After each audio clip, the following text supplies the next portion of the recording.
Okay, this is the way that we are going to put this measurement review into our notebook. So next to your penny water lab, we're going to go on to the next page. If you end up using both pages, just flip it over and go to the next page. On the top, we're going to go ahead and write measurement review.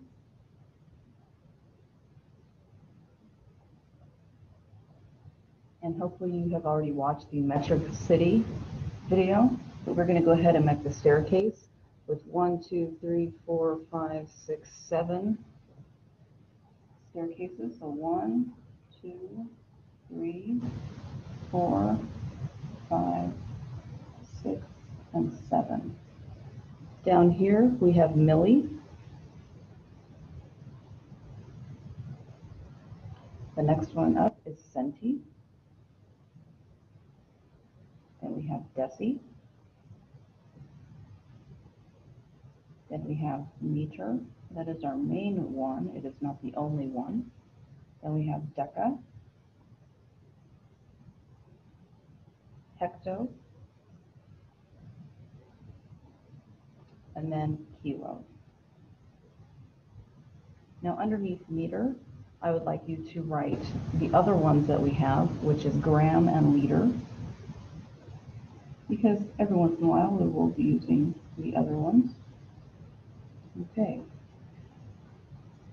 All right, so this staircase you are going to use throughout the school year, because on your warm-ups I will ask you to go up and down the staircase. Okay. You're also going to be needing this for the measurement review worksheet that we're going to be doing. Okay, let's go over a couple examples. Let's just pick a couple. Let's do 3.14 meters equals how many centimeters? So the way we would do this is, remember, if you go down the staircase, what are you going to do with your decimal? You're going to move your decimal to the right. If you end up going to up the staircase, you are going to move it to the left.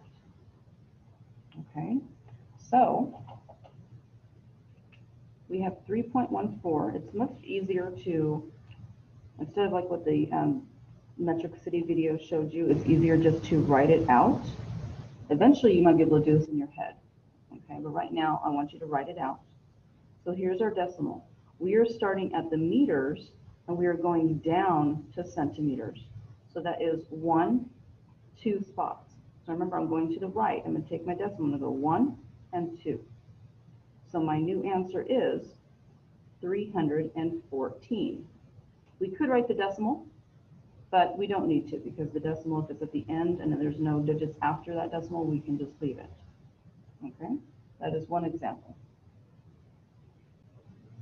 Okay, let's go ahead and do another example. Let's do 4.03.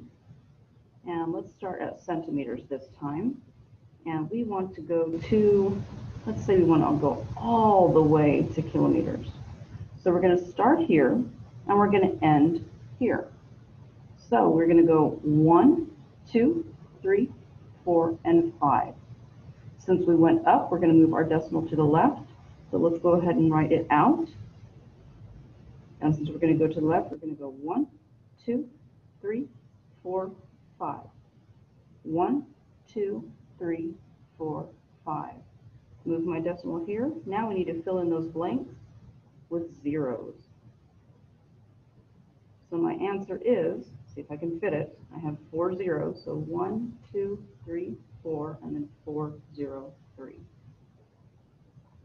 Okay, and that is how you convert from centimeters to decameters or kilometers to millimeters. That's how you convert up and down the metric staircase.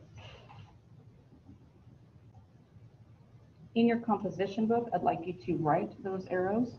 So remember, if we go down, which way are we moving our decimal? We are moving it to the right.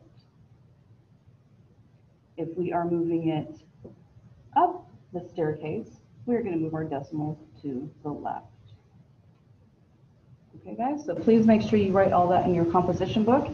The examples that I've done, you can also write in your composition book. That way you do not forget. If you have any questions, please ask. All right, another concept that we need to go over is significant figures. You're really going to be using these definitely all year long when I ask you to write a number. You know how when you add or you subtract or you multiply or divide small numbers in your calculator, you get a very large number as far as the amount of digits that are? I'm not going to want you to copy all those down. So I will always tell you how many significant figures you need to write down.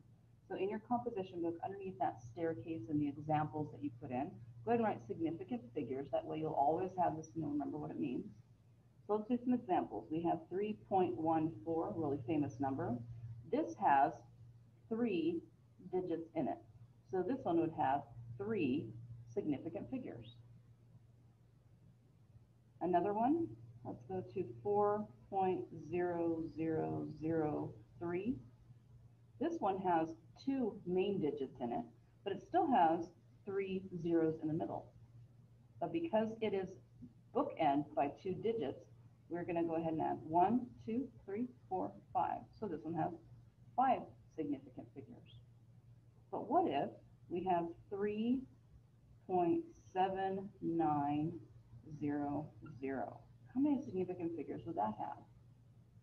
There's no number at the end of this, no digit, no whole digit. So we just have 1, 2, 3. So that would have 3 significant figures. Another example, 074.10.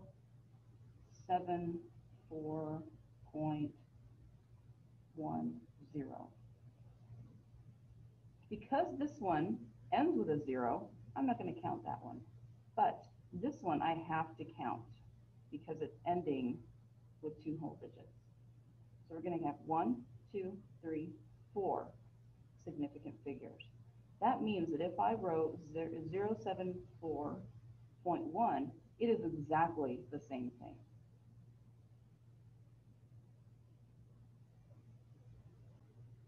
So these examples, please make sure you do put in your composition book, because the worksheet, the measurement review worksheet, you will need to know how to do significant figures and how to count them.